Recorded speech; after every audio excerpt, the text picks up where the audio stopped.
Hi guys, so we have sold on Amazon now for over 4 years, and we just wanted to share a bit of value and talk about some of the risks that are involved with selling on Amazon FBA. Now, I'm sure you've heard a lot about the positives and the opportunities that exist on Amazon, but I think it's always good to just be extremely transparent and also share some of the risks that are involved. Once you do start and then start to begin to scale up on your Amazon FBA business. So, the first thing that you need to be aware of is that prices can drop before your items reach the warehouse. So normally what you find is that between you ordering your products, whether it's from another online retailer or a wholesaler, is that there will be sort of a delay between when those products reach, when you first order those products and when they have reached Amazon's warehouse. And that could be up to, depending on how quick your operation is, and we could do a separate video about this. You could experience a sort of a lag period between 1 to 4 weeks. Now, in that time, let's say you bought a product for $40 and your intention was to sell it for $80 on Amazon, just due to competition or other sellers lowering their prices. By the time that item reached the Amazon warehouse, you could find that you're now forced to sell that product for $65 as an example. So just bear that in mind when you are ordering, that you do need to, have a buffer just in case the price does drop slightly between when you place your order and when the product is made available for sale. Another thing that a lot of people don't often refer to is missing inventory. So that could basically mean that when you do ship some items into Amazon's warehouse, just because of the size of their operation and the business that they run, items can go missing.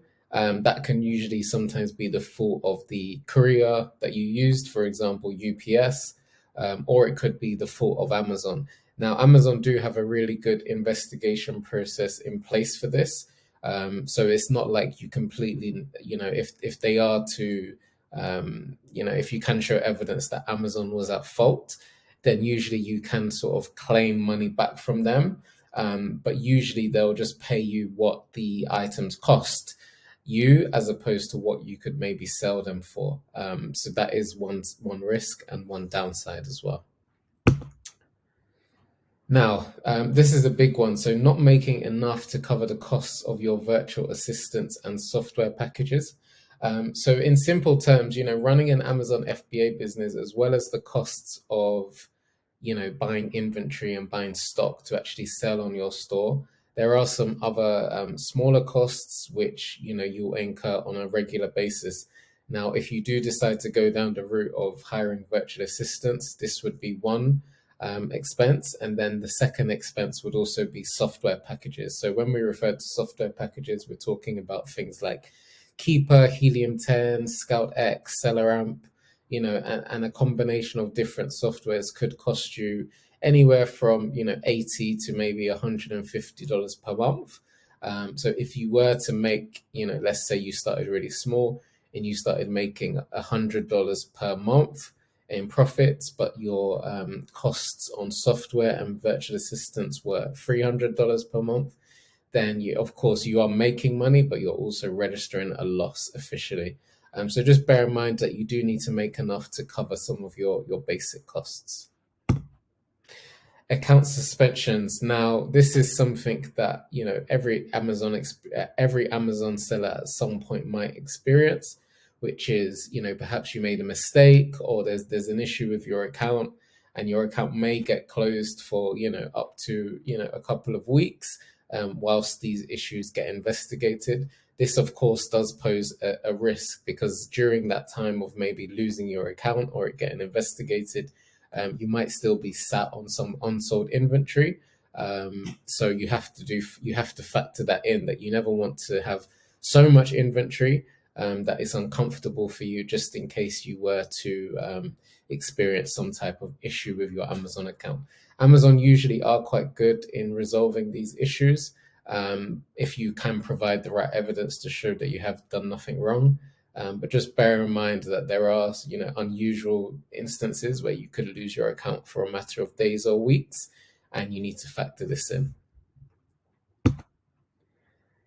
And then the final risk that I want to highlight today is buying items you aren't allowed to sell due to brand or gating restrictions. Now, this is something that you really need to be mindful of. Not every single product or brand is sellable on Amazon. And just because others are selling it doesn't necessarily mean that you are able to as well. So one thing that you'll need to check before you buy a product or you're speaking to a wholesaler is, are the brands that you're considering buying, can you sell them on your own personal Amazon account in within Seller Central? So just check that. Often sellers get caught out by buying stock, and then they realize when they do go to create their listing that the item is no longer sellable to them.